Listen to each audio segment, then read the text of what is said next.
ഇതാണോ മലയാളം? ഹലോ ആരെങ്കിലും മലയാളത്തിൽ പറഞ്ഞിട്ടുണ്ടോ? അത് കട്ടായി. അയാൾ എപ്പോഴും ഒരാവശ്യമില്ലാണ്ട് വിളിക്കും, ചോദിച്ചാലൊന്നും വേണ്ടൂല. ആര്?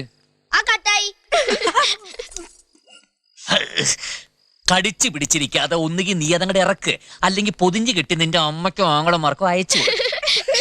ഇത് തുപ്പാനുള്ള ട്രെയിനിങ് ആണ്. ഞങ്ങളുടെ ഈ ട്രെയിനിങ് കഴിയുന്നതോടെ അമ്മച്ചി വൃത്തിയായി തുപ്പാൻ പഠിക്കണം. കണ്ണടച്ചിരുന്നോണം. ഈ വരുന്നതാണ് പ്രസിഡന്റ്.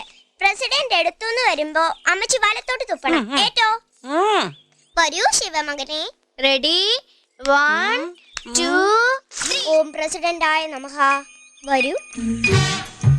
ദാ വരുന്നുണ്ട്, ഇടത്തുനിന്ന് വരുന്നുണ്ട്. ആന്റിയോട് താങ്ക്സ് പറയണ്ടേ? ആന്റി ഒന്ന് വിളിക്കണ്ട, അതൊരു സുഖമില്ലാത്ത വിളിയാ. എന്നാ ഐസ്ക്രീം ചേച്ചിന്ന് വിളിക്കാം. അത് ഐസ്ക്രീം കിട്ടാൻ വേണ്ടിട്ട് വിളിക്കാന്ന് വിചാരിക്കും. വേറെ പേര് പറ. ചേച്ചിന്ന് വിളിച്ചാലോ? നമുക്കിപ്പൊ തന്നെ ഒരു ചേച്ചി ഇല്ലേ?